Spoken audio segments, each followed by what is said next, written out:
asalaamaaleykum yéen waa Thiès yéen waa Sénégal maa ngi tudd Binta Fatim Dieng nekk présidente association aide aux malades mentaux démunis ma créé ko depuis le 11 avril 2011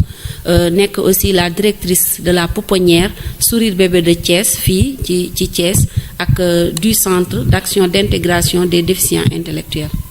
Alors directrice ñu ci question bu njëkk tey maison bi kañ ngeen ko implanté à Thiès. Maison bi maa ngi ko implanté le 12 juin 2016 fii ci Thiès muy pouponnière bi. Alors mun na dafa mel ni am na autorité yoo xam ne dañu wax ni Thiès amul pouponnière. ba tax na ñu lancé appel ci ay mécènes. lancé appel ak autorité étatique yi. pour ñu jàppale leen pour ñu mën a am ay béykat pour ñu mën a tabax pouponnière boo xam ne dignité sonore di ni mel. ñu koy wax. yéen lan moo ci seen kàddu. waaw man rafetluwuma ko parce que mu jógee tamit ci suñu autorité mu mel ni kon suñu autorité yi ñoom développement soxalu leen li ñu gën a gis mooy politique parce que bu fekkee ne dañ fi taxawal benn pouponnière c'était en 2014 sax ma def ko en face la résidence Lat Dior foofu la nekkoon mais en 2016 laa ko officialisé ma indi ko fii ci Mbour 3 ci HLM yi ma indi ko foofu tuddee ko la pouponnière Sourire Bébé donc am ñu bëri ñu fay fekk ci journalistes yi ñëw nañ Thiès Info yéen bokkoon ngeen ci ñi ñëwoon teew ci Alioune Sow le maire ñëw fa ànd ak le président départemental du sport Mame Moussa Cissé accompagné l'international muy Souleymane Cissokho ak Mame Balla Dièye ak ñoom Cheikh Sarr mu ñëwoon gunge ci leen pour ñu ñëw indil ñu ay dons te boobu aussi moom ñëwoon na gis na xale ya fa nekkoon ak yépp bi mu dikkee ñun moo nekkoon le maire bëgg naa nga dugal sa loxo ci pouponnière bi mun nañu incha allah ñëw naa toog bureau aussi man ak moom wax ko mais bii mooy à 2 reprises may dégg muy wax ne pouponnière amul à Thiès te moom mu xam l'existence de cette pouponnière kon ça veut dire que y a problème vraiment parce que ñun li mu war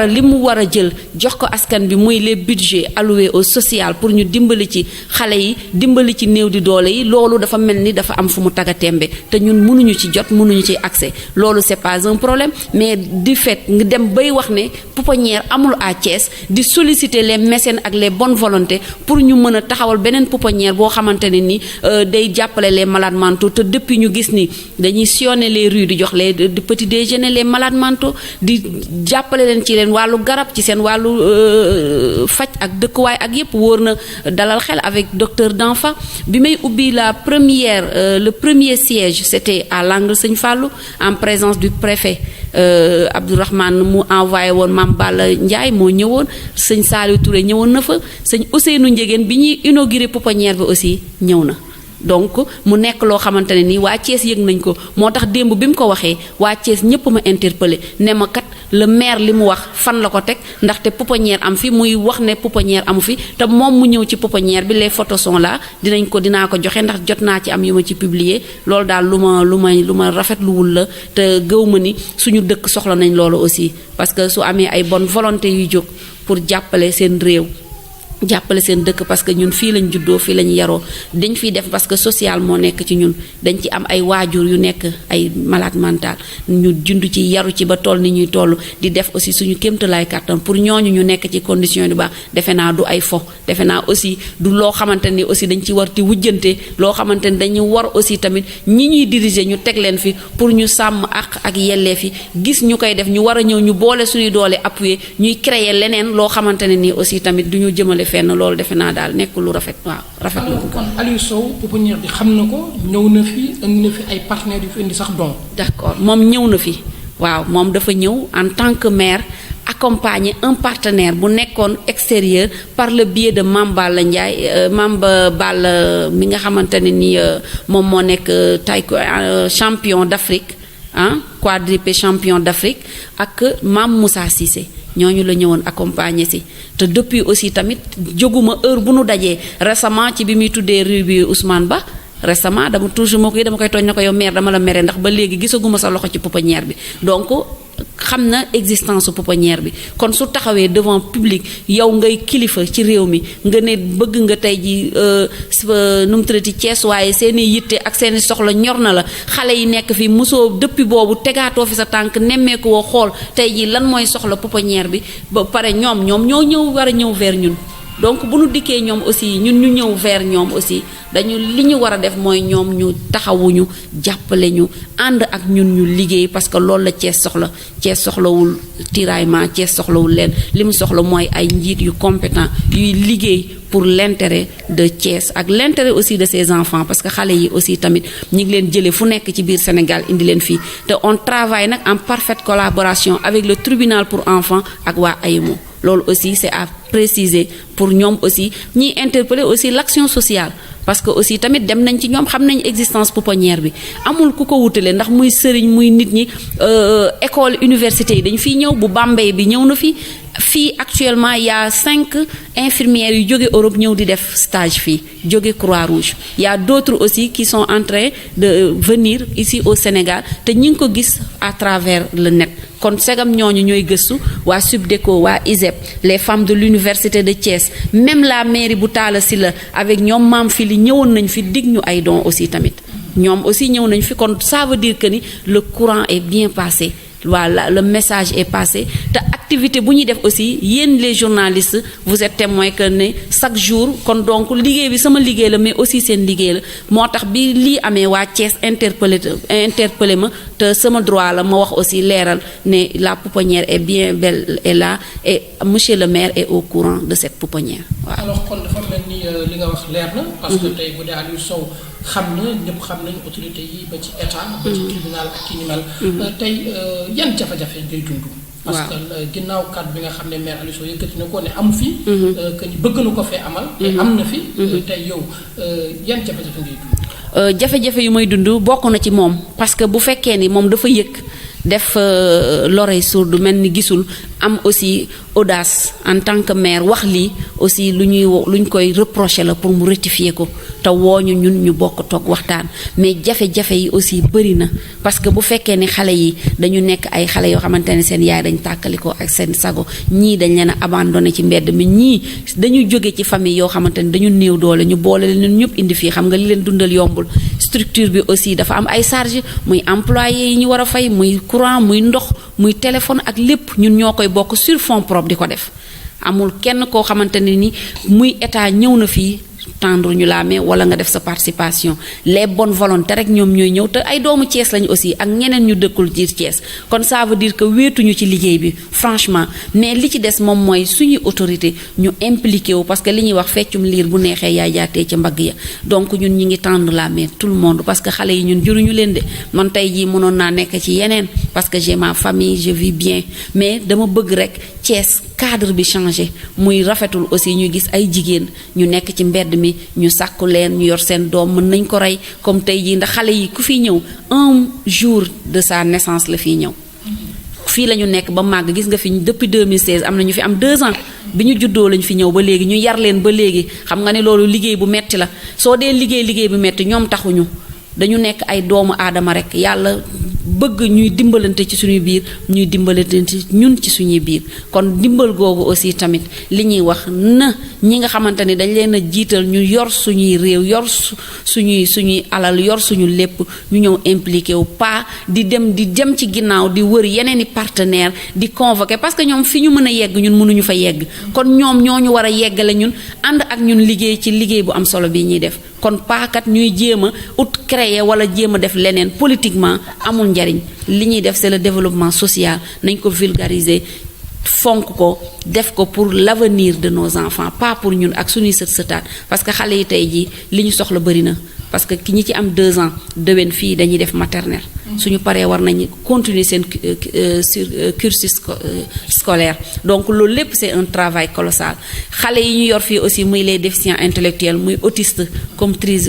trisomie ñoom aussi ñi ngi fii ñu di leen defal une réintégration jéem fexe ba ñu autonome jéem fexe ba jàppale leen ba ñu mën quelque chose boo xamante ni ça peut leur servir dans leur vie kon yooyu yëpp aussi c'est un travail mais nag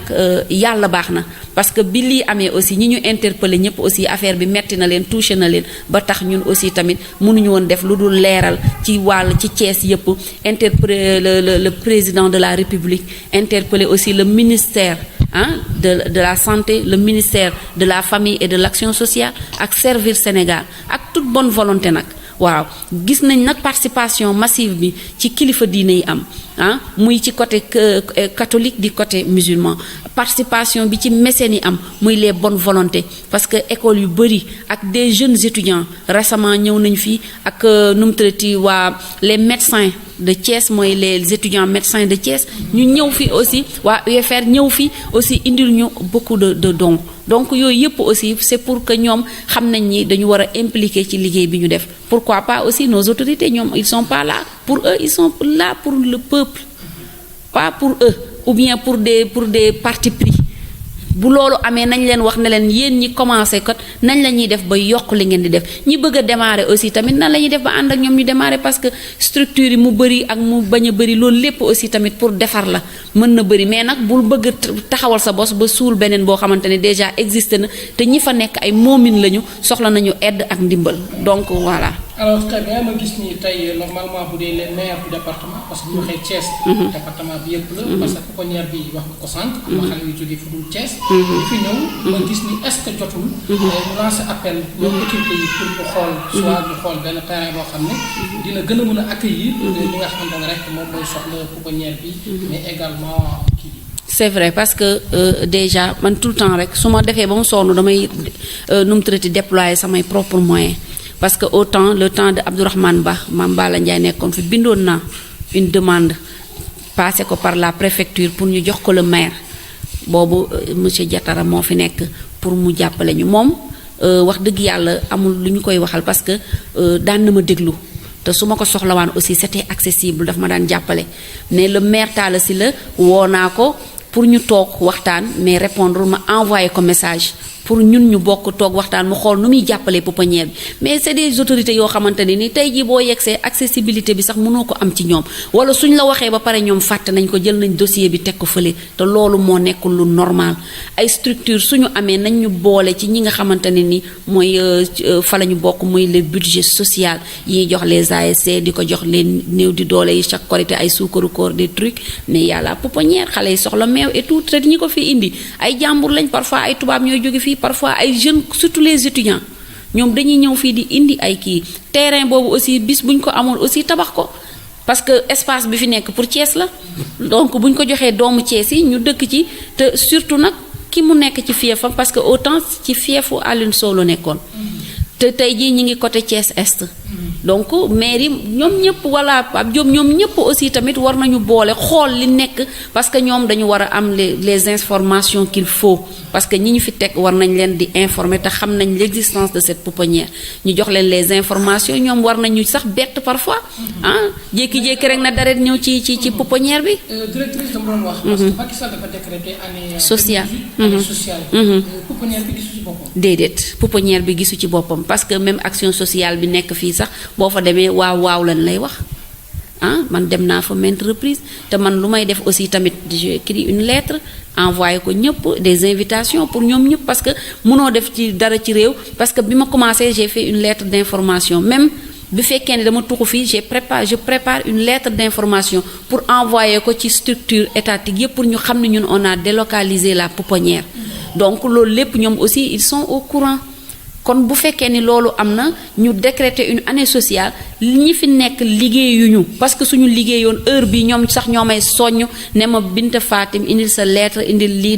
defal laa taxaweel nii defal yàlla développement communautaire mi fi nekk aussi ah ñoom ñëpp aussi tamit autour d'une table dañu war a toog waxtaan et récemment aussi bon parfois bu amee ay CRD wala mu am ay kii man dañ may convoquer à la gouvernance ñu bokk ñun ñëpp ñu toog autour d'une table ñu joxe suñu xalaat mais ça s'arrête là donc il faut aller plus loin ñi nga xamante ne ni ñun ñi ngi ci liggéey bi voilà vers des actions concrètes ñi nga xamante ne ni ñi ngi ci bokk ñun liggéey toog autour d'une table kenn ku nekk lii sa cër ak sa àq ak yelleef ñu jox la ko parce que loolu mooy doxal nguur te loolu aussi Macky Sall le président moom loolu daf fa teg ay nit pour ñooñu ñu doxal loolu ñooñu ñu jox pour aussi tamit ñu muy seen liggéey ñu doxal loolu nañu ànd ñun ñëpp ñu bokk liggéey te liggéey bi aussi c'est pas difficile nañu liggéey parfois en ce moment na yuuxu ñu ne kii kat lii wala la fekk li muy wax moom daf ko yëg daf ko dund li ngay dund yëg ko te booy wax ñëpp ne patt noppi ñu ne ak kii dafa wala kii kat li ñuy def man chaque tabaski ba léegi damay dem di joxe añ ci mbedd yi dama koy def. Je fais aussi mieux les Noël du socialisme damay boole sourds-muets handicapés les nu mu tuddati les autistes trisomiques ak xale yi pouponnière bi defar leen une fête de Noël donc yooyu yëpp action yi may def et c'est sur fonds propres donc nañu gën a xoolaat suñu bopp xoolaat li ñuy wax. C'est très important parce que wax balu fetal la su xasee ba génn rek pour nga defaraat ko dafay metti daal waaw. alors lan nga doon message bi. waaw message bi moom mooy baalu ñëpp àq di wax le monsieur le maire mu rectifier le tir ñëw tamit wax dëgg yàlla jàpp ci pouponnière bi parce que loolu mooy waree fam man je suis sa sœur parce que Thiès ñun ñëpp ay sœur ay frère ay sœur lañ donc ñu bokk ñu liggéey aussi tamit doo gis ko tàmbali ba pare nga di ko écraser pour yëkkati keneen koo xamante ni tàmbaleegul wala nga bëgg a takk leneen ñoom loolu du seen cër nañu ñëw ñu ànd liggéey Thiès ñoo ko bokk gis ngeen xale yi nekk fii la pouponnière gis ngeen ko bi ngeen duggee c'est propre c'est clean te ñoom ñi fiy ñëw aussi tamit gis nañ ni pouponnière bi depuis 2 ans 3 ans 4 ans ñi ngi koy entretenir comme il faut avec les bébés xam nga boo amee 2 ans nga am 14 bébés déjà yow xam nga ni kooku liggéey na te ñun sax ñoo arrêté pour ne pas handicaper ces enfants là d'abord mais bu ñu nangu woon kon tey jii chaque jour nga gis ñu indil ñu un cas parce que dañuy solliciter des fois ay cas mais malheureusement duñ ko mën a jël pour ne pas aussi nu davantage ñuy am ay yeneen charge aussi voilà donc ñun daal ñi ngi gërëm ñëpp di sant ñëpp di woo les bonnes volontés mécènes di woo les maires ñu ñëw jàpp ci liggéey en premier Alioune Sow mi nga xamante ni moo ne pouponnière amu fi te moom ci boppam xam na existence pouponnière bi le maire Talla Sylla Pape Diop Lamine Diallo ak waa Sénégal parce que l'association elle est nationale du association te tamit journal officiel bi loo fa publier je pense que les autorités sont au courant donc loolu lépp def nañ ko aussi donc ñun ñi ngi ak suñuy papier administratif en toute légalité et en parfaite collaboration avec ñi nga xamante ne ni ñoom ñooy les structures habilitées à gérer les pouponnières ak yooyu muy le tribunal pour enfants AEMO donc action sociale développement communautaire ñoom tous ils sont courants de l'existence de ces pouponnières di leen jaajëfal leen aussi waa Thiès Info di leen sant di leen gërëm parce que manifestation yi def yëpp da ngeen di ñëw couvrir ko aussi tamit def ci li war nañ def comme yéen les journalistes yi jàpp ci ak ñoom ñi ñu ciy jàppee ak les jeunes étudiants ak structures yi nga xamante ni muy les femmes de l'université de Thiès waa Subdeco ak waa ISEP madame Sey ma koy nuyu de passage fan yi rek ñi ngi ñëw pour parrainer xale yépp xool lan lañ leen di dimbale y a une dame aussi tamit boom bëggul ñu wax turam mais 2 fois ñëw na fii indi ñu une somme très importante pour ñu jàppale ko xale yi kon nga xam ni kon nit ñi bëgg a def lu baax ñi ngi koy def voilà merci